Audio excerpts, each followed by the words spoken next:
em Hebreus capítulo 6.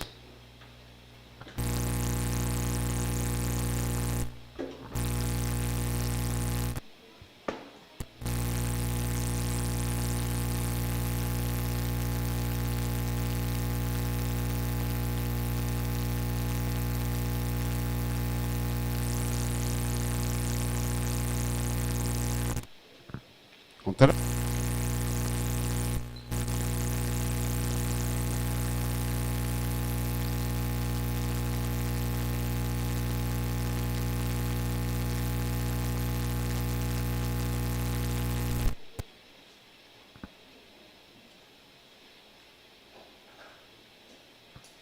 Vou ler o versículo 1 então e diz assim. Hebreus capítulo 6, verso 1. Portanto, deixemos os ensinamentos elementares a respeito de Cristo e avancemos para a maturidade, sem lançar novamente o fundamento do arrependimento de atos que conduzem à morte, da fé em Deus, da instrução a respeito de batismos, da imposição de mãos, da ressurreição dos mortos e do juízo eterno. Verso 3. Assim faremos, se Deus o permitir. Muito bem. Como já é sabido de vocês, provavelmente Paulo escreveu Hebreus. Hebreus tem um autor indefinido. A maior parte dos teólogos acreditam que foi Paulo pelo teor, pelo uso das palavras. E aí então, no geral, a gente atribui a Paulo. E Paulo aqui ele traz esse capítulo 6 de Hebreus é o complexo capítulo daqueles que, quando se desviam, não podem ser restaurados para o arrependimento. Aí do versículo 4 em diante, ele vai tratar de quem experimentou a luz. Então, um texto polêmico, famoso e polêmico, né? Mas eu não vou adentrar no 4, hoje nós vamos até o 3 somente. E no versículo 1, Paulo traz uma chamada. Portanto, deixemos os ensinamentos elementares a respeito de Cristo e avancemos para a maturidade. E eu achei interessante, e eu tenho pensado nisso, e normalmente quando a gente está pensando num tema, a gente procura textos relacionados a esse tema, e eu tenho pensado nesse tema, avancemos para a maturidade. Já é sabido que o cristão ele não foi chamado para ficar estático, parado, vendo deixando como é que está para ver como é que fica. Subentende-se biblicamente que o cristão ele precisa amadurecer. E quando eu falo cristão, eu falo qualquer idade. A gente sabe que qualquer faixa etária que não há crescimento, há uma anomalia, há uma patologia, há uma doença ali impregnada que não permite crescimento. Então o crescimento ele se dá na totalidade de áreas do ser humano em qualquer idade. Então, qualquer idade que nós nos encontramos, nós estamos aptos para amadurecermos em todas os vieses das nossas vidas, seja emocional, enfim. Ele possui uma...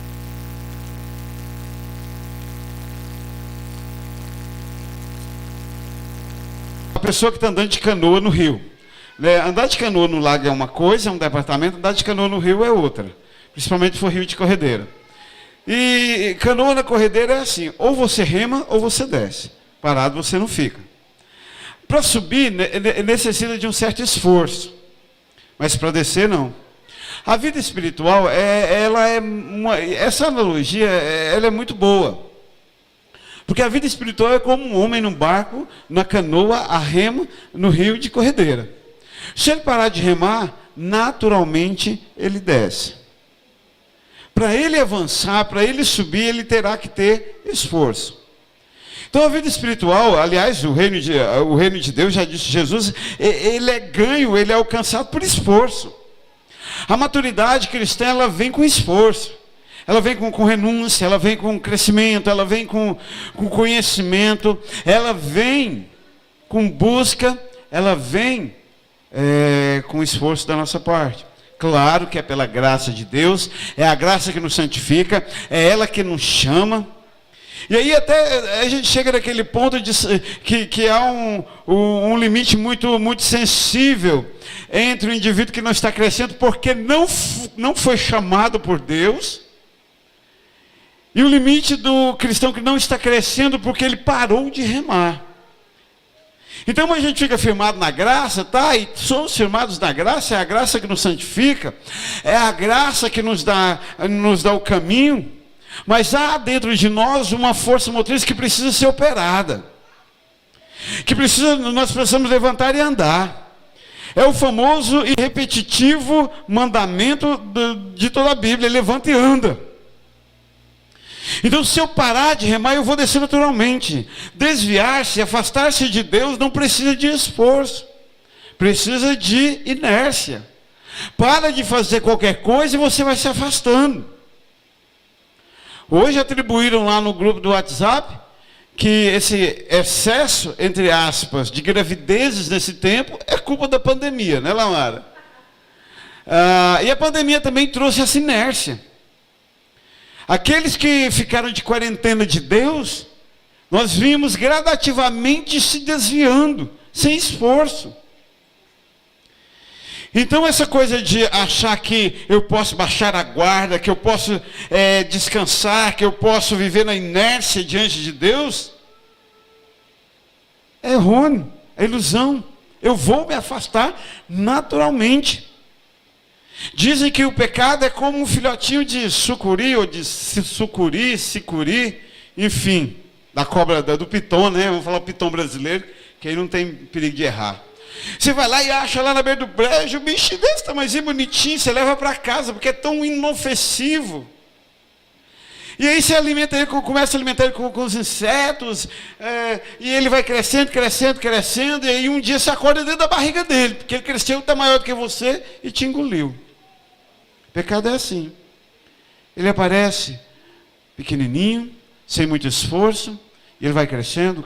Um dia você acorda e ele te engoliu. Mas maturidade cristã está associada à ideia de crescimento espiritual. Então você não vai atingir maturidade espiritual se você não crescer espiritualmente. Crescer nas coisas da fé. Isso é fome de Deus, é desejo de desfrutar mais a comunhão com Deus. Então, maturidade cristã está intimamente ligada a conhecimento de Deus, a crescimento espiritual. É uma coisa interessante ter filhos. Eu acho que essa coisa de ter mais de um deve ser muito assustador, porque eles são muito diferentes, né? Eu vejo lá na sala de aula 25 meninos, são 25 temperamentos, 25 personalidades, 25 seres humanos totalmente diferentes. Cada um absorve, compreende, olha para o mundo ao seu modo. E dentro da particularidade de cada um precisa encontrar o caminho de crescer espiritualmente. Isso não muda. Independentemente da sua personalidade, da sua cultura, independentemente da sua idade, o chamado é o mesmo, é crescimento espiritual, é proximidade de Deus, é a ideia de chegar perto de Deus e ter comunhão com Deus, e isso fazer de você proximidade da estatura do varão perfeito. Agora, se parar de remar, desce, naturalmente desce, e quando acorda está lá muito embaixo. Isso quando não cai numa cachoeira e nunca mais, e quebra a canoa e nunca mais sobe, né? Tem neguinho e tem branquinho, Vitor, que cai na cachoeira, porque parou de remar, quebra a canoa, aí impossível de subir novamente. Cuidado. Porque essa busca da proximidade de Deus que traz esse crescimento espiritual é o que nos leva à maturidade. O aprender a cada dia. Ao deixar Paulo, ele usa uma expressão, Flávio, interessante, aos Coríntios, deixar de fazer coisas de criança. Quando éramos crianças, fazíamos coisas de criança. João Miguel está subindo no banco. Normal. Se o Vitor subir, com 18 anos, nós vamos mandar ele descer. Nós vamos mandar ele criar vergonha na cara. Porque quando eu era criança, eu fazia coisas de... Mas quando eu cheguei a ser adulto, espera-se que eu faça coisas de adulto, de gente madura. Por isso que adolescente é um ser pirado. Porque ele vai lá para o grupo de adultos para conversar com os adultos e não tem assunto. Porque ele não é adulto. Ele vai lá para o grupo de crianças para conversar com as crianças e ele não suporta o assunto, porque ele não é. Então o adolescente ele não é nada, ele é um ser no limbo. Aí eu falei a vida inteira para os pais dos meus alunos, só tem uma coisa que cura a adolescência. 5 anos. Espera passar 5 anos e ele vai virar jovem, vai virar adulto, né? E agora eu estou dentro dessa bênção de esperar 5 anos. Eu estou esperando passar 5 anos. Daqui 5 anos o Iac será um jovem. Aí ele não será nem mais criança, né? E ele já poderá ser adulto. Já poderá ajudar a pagar as contas, que é coisas de adulto. Então a ideia de crescimento espiritual é que nos leva à maturidade. Agora, se você não cresce, você também não amadurece. Mas maturidade também está ligada a andar no Espírito, a viver no Espírito, a cogitar, a desejar, a adorar, a produzir no Espírito Santo. Frutos do Espírito são coisas, é um departamento espiritual para quem é amadurecido. Quem é inconstante, vou usar um termo não muito legal, quem é moleque espiritual não tem fruto do Espírito. Uma das coisas mais duras, eu acho, para o ser humano, é amadurecer. É assumir a posição de homem da casa, é assumir a posição de responsabilidade.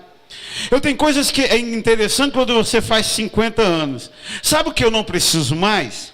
Vou contar para vocês, morram de inveja, vocês jovens.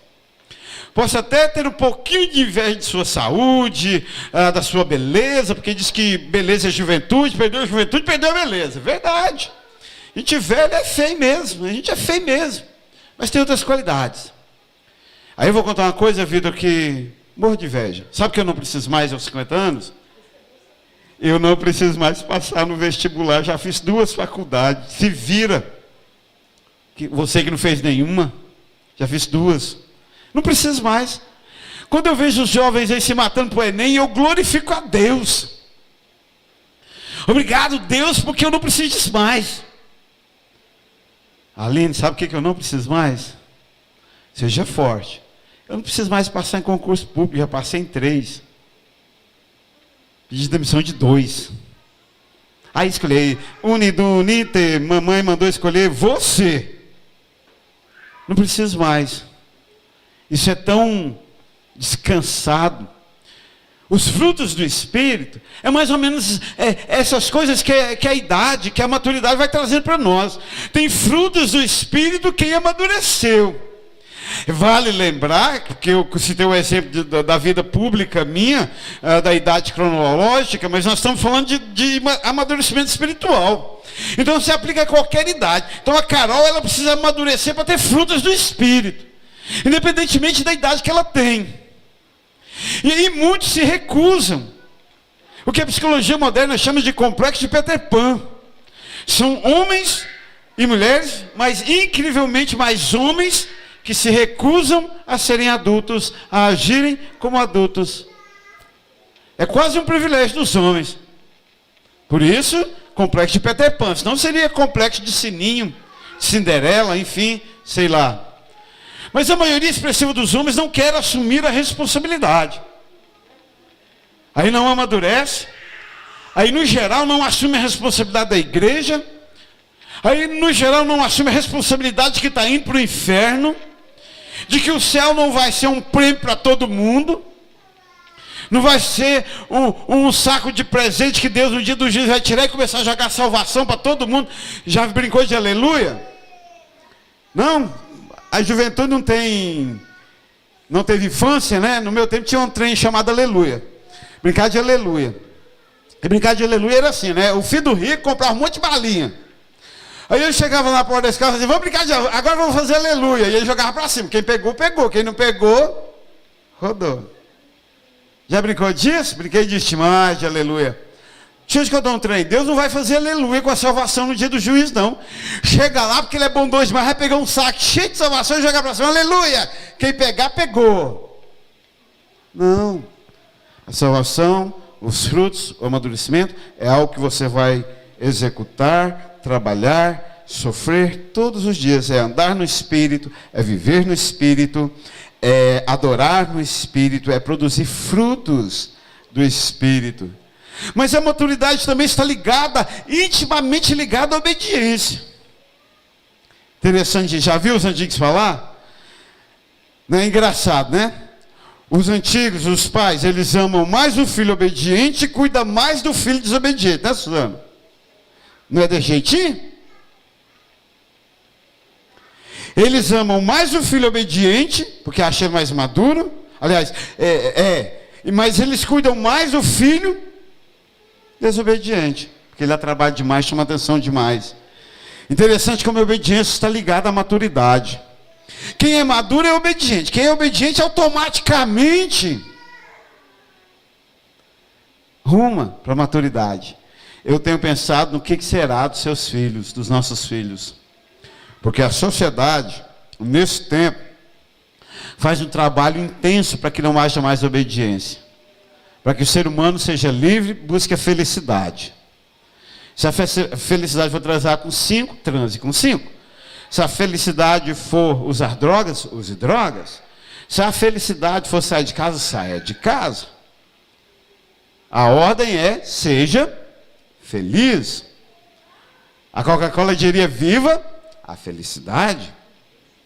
Mas de uma forma geral, a sociedade trabalha para que a obediência seja desconfigurada. Mas maturidade está intimamente ligada à obediência. Quem não é obediente, automaticamente não é maduro. A Carol foi lá confirmar se ela é mais amada. Se é mais amada, porém menos cuidada. Ela foi lá fazer, né? Não é assim, Emerson? Os pais amam mais o filho maduro e cuidam mais do filho desobediente. Mesmo porque ele precisa de cuidado. Mas uma coisa é fato. Para atingirmos a maturidade da qual Paulo fala e avancemos para essa maturidade, faz-se necessário nos nossos corações a gente aprender a obediência. E a obediência não é uma coisa difícil, não. E isso não é só numa instância do relacionamento, não. Não são só os filhos que precisam ser obedientes, não. Os pais precisam ser. É reação em cadeia. Se os pais não são obedientes a Deus, como os filhos serão obedientes aos pais? Já pararam para pensar nisso? Que seu filho não irá te obedecer só porque é seu filho? Acho interessante, né, da minha geração, porque há 30, 40 anos atrás, por exemplo, o Código Civil previa que o divórcio era crime, não é assim? O adultério. Hoje já não é mais. Então o homem podia adulterar tantas quantas vezes ele quisesse, mas a mulher não podia divorciar. Não tinha divórcio naquele tempo. Hoje, não tem casamento. Nós pulamos para o outro extremo. Porque se perdeu. Estava certo naquele tempo? Não. Está certo hoje? Não. Onde é que está certo então? No pingo de ouro do meio termo, no fiel da balança, na maturidade, na obediência a Cristo. Então, pais, seus filhos não serão obedientes a você se você não for obediente a Jesus. É reação em cadeia. Mas a maturidade na Bíblia também está ligada à ideia de peregrinação, de jornada, de caminhada, de andar no deserto, de atravessar o deserto. Incrivelmente, Deus olhou para o povo ali e disse assim: eu vou fazer vocês andar por 40 anos no deserto para testar Deuteronômio 8, para testar o que é o seu coração, para te ensinar que você não precisa trocar de sandália, que você não precisa trocar de roupa, que eu te sustento, que eu te guardo, que no meio do caminho você vai entender que eu te alimento com carne, eu te alimento com água.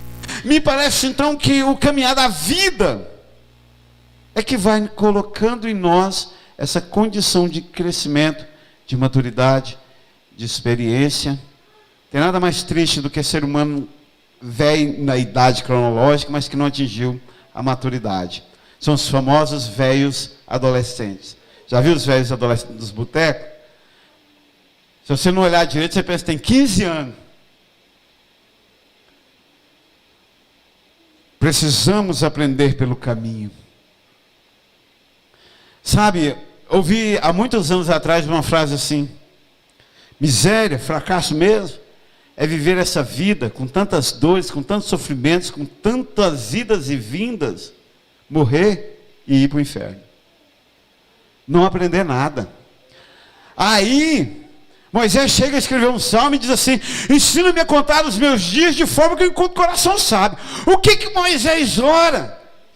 Ele simplesmente ora assim: Senhor, na minha caminhada, transliterando para a linguagem de hoje, Senhor, na minha caminhada, me ensina a ser maduro. Mas aí a gente nasce, cresce, casa, descasa, apanha, bate e não aprende.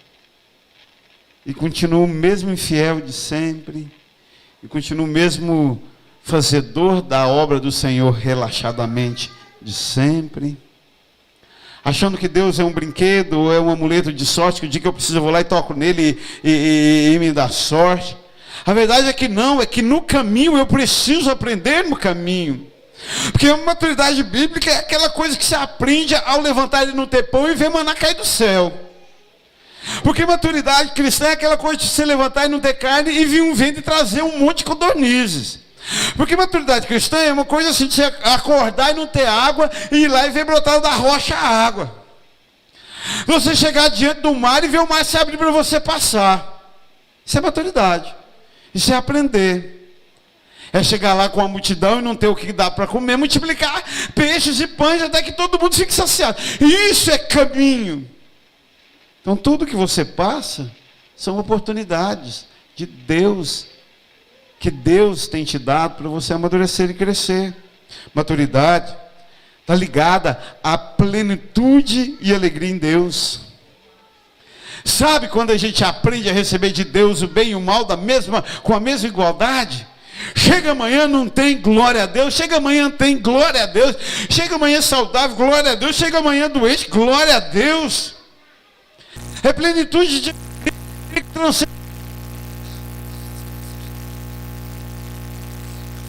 louvor e adoração, mesmo nos momentos mais incertos, mas com o coração sincero.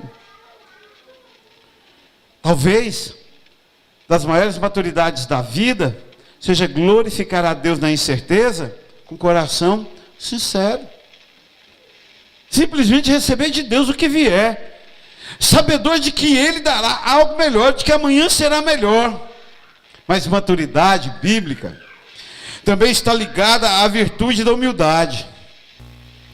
E não aquela falsa humildade de achar que porque eu ando mal vestido eu sou humilde, porque eu moro numa casa mais perrengada eu sou... É incrível, mas nesses 50 anos eu conheci pobre soberbo, eu conheci rico humilde. É incrível, mas tem. Como diria o Cris, né? Que a mãe dele, a Rochelle, era uma pobre soberba.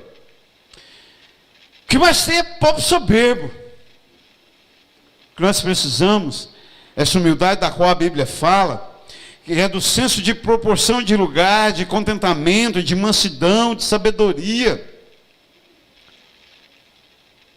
da capacidade de servir. Recentemente eu tenho pensado, Lucas, que a humildade ela é irmã gêmea do servir. Dar conta de servir não é humilde. Porque não tem nada mais vergonhoso que nos arranca por dentro, que nos dilacera do que servir. Colocar-se na posição de servo. Nós temos um clássico neotestamentário disso, qual que é?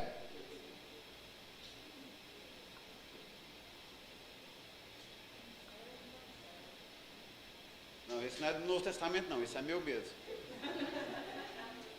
Esse sou eu mesmo que falei, Baliza. Do Novo Testamento.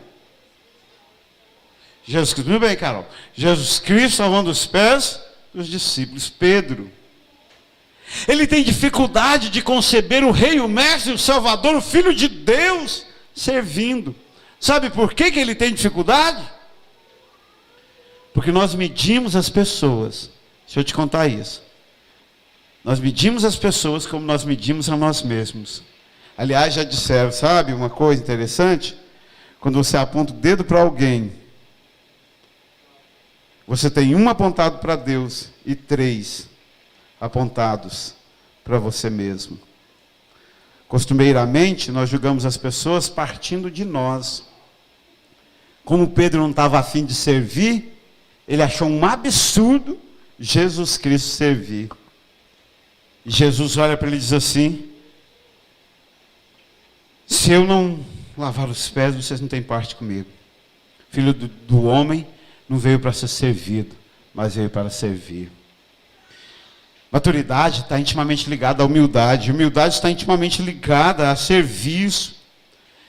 Sabe? Aquele cidadão que tem medo da igreja explorar ele. Eu me lembro de uma historinha que eu gosto de contar quando eu era seminarista. E minha vida de seminarista foi uma vida miserável. No sentido financeiro. Eu ganhava um salário mínimo para ser zelador da igreja. Ganhava bem, né, irmã Alice? Mas a igreja lá era de 2 andares. Não vai empolgando, não. E cabia 300 pessoas. Cabia 3 dessas e 2 andares as salas de aula. Ganhava um salário mínimo para limpar a igreja. Pagava um salário mínimo de mensalidade do seminário. Sobrava coisa para comer? Então sabe como é que eu comia? Eu comia assim, ó. Eu limpava a igreja de manhã, eu dava aula particular à tarde, e eu fazia trabalho para o pessoal do seminário de madrugada. Eu estudava à noite. Era 24 horas na ativa. 24 horas na ativa. E eu acho interessante que aquele tempo me ensinou isso de servir. De servir as pessoas, de entender como é importante. E aí eu estava lá naquela miséria, né? E aí era no tempo da URV. Quem sabe o que é URV? Você é velho, você pegar Covid, você morre. Porque o trem é antigo. Os jovens não sabem o que é isso, não. Então, você sabe por que você é feliz? Porque você não sabe o que é o URV. O URV já foi um dinheiro no Brasil, tipo o real é hoje. Foi antes do real. E era assim, o URV ele subia o dia inteiro. Tipo assim, eu ia lá no mercado comprar um pão, se eu comprasse fiado, então eu anotava lá 3 URV. Se eu fosse pagar de tarde, já custava 5 URV. Então você não sabia quanto que você pagava. E eu tinha a conta lá que eu jantava pão, né? Porque o dinheiro não dava. No supermercadozinho que tinha na esquina da igreja. Cheguei lá para comprar pão, 4 horas da tarde para comer, para pegar o ônibus e ir para Goiânia. Quando eu entrei, aí um tiozinho, pedreiro, Hildo. Ele olhou para mim, e era na rua, todo mundo me conhecia. E ele falou bem alto para a caixa do supermercado, que tinha sido minha colega de escola. Estava só entre amigos. E falou assim: o dia que eu for na igreja para enfiar meu dinheiro em fiofó de pastor, pode me bater na cara. Eu parei, olhei para ele, respirei, em 15 segundos calculei quanto que ele ganhava naquele tempo. E vamos supor que ele ganhasse ali o máximo 500 URV, o dia desse ele ia 50 URV. Um ponto estava 40 e poucos URV naqueles dias. O dia daquele cidadão não ia mudar a minha vida em nada. E olha que eu nem era o pastor da igreja, só o seminarista. Aí eu olhei para ele e me veio o coração. Aí o dízimo dele não faz falta para a igreja. Mas a bênção de Deus faz muita falta, tanto é que ele vive uma vida miserável. Sabe? É aquela categoria de gente que tem medo de ser explorado por igreja. Que está entrando na onda da mídia agora. Põe lá no Google para você ver, ó, deixei a igreja. Hoje eu fiz isso, preparando semana. Eu fiquei curioso, fui lá, deixei a igreja. Mas sai cada coisa interessante. Deixou a igreja porque não vai mais dar enfiar dízimo no fiafá de pastor. Deixou a igreja porque tem direito de beber uma. Deixou a igreja por isso, por aquilo. Tem todos esses direitos. E a sua vida não faz falta para a igreja. Ela é maior do que você. Ela foi comprada na cruz de Cristo. A igreja é uma instituição para quem tenha a virtude da humildade e amadureceu e aprendeu a servir. Agora a bênção de Deus tem feito falta na vida de muita gente. Muita gente miserável, financeiramente, espiritualmente, de saúde, enfim, familiarmente, todos os vieses da sua vida. São vidas capengas, miseráveis, porque não possuem sobre si a bênção de Deus e ainda dormem com a sensação de vingança porque não dá dízimo e acha que isso vai mudar a vida do pastor. E não vai. Maturidade, então, está intimamente ligada à virtude da humildade. E a humildade está ligada à virtude do serviço, servir a Cristo. Maturidade, por fim, na Bíblia, está ainda ligada à noção de incorporação dos valores de Cristo, incorporação do caráter de Cristo. De eu possuir o caráter de Cristo, de eu encontrar o caráter de Cristo em mim. Para com essa churumela de fingir que você é crente quando o caráter de Cristo não está em você. Muda. Aí você realmente vai viver o verdadeiro cristianismo, a verdadeira transformação, a estatura do varão perfeito. Mas quando falta o caráter de Cristo, você vem aqui para me julgar. Você está ganhando o que com isso? Aliás, está ganhando o que com isso? Estávamos gravando as lições e eu estava disse numa das lições uma coisa, uma estatística que eu nunca tinha falado, vou repetir hoje, vocês vão ver, os adultos vão ver na lição. Nós estamos aqui, 18 de dezembro agora, faz quantos anos nós moramos em Goianésia? 16 de dezembro faz 18 anos. 18 anos que sou pastor desta igreja. Eu nunca estive um fim de semana desviado da igreja. Todos vocês já estiveram pelo menos um fim de semana desviado. E ainda acho que vai deitar lá com a sensação de que está vingando de mim o quê? Deus deu-me oportunidade ao ser pastor de servir, de ser o pior de todos. E eu ser o pior de todos, eu tive que amadurecer na tora, como diz vocês. Na marra, forjado como pelo fogo. Então, nesses 18 anos, eu vi todos vocês desviarem pelo menos um fim de semana.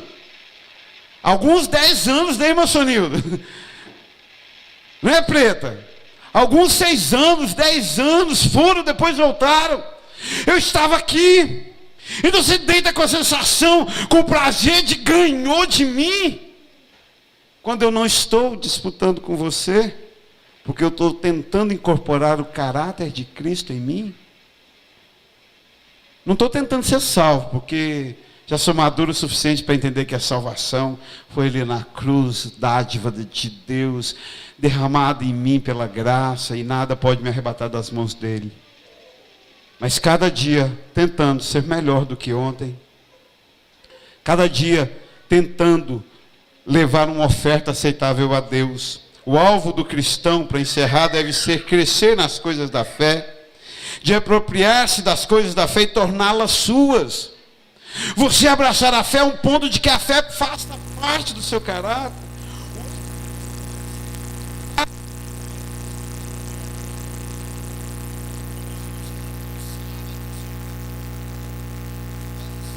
O alvo deve ser o de ser transformado.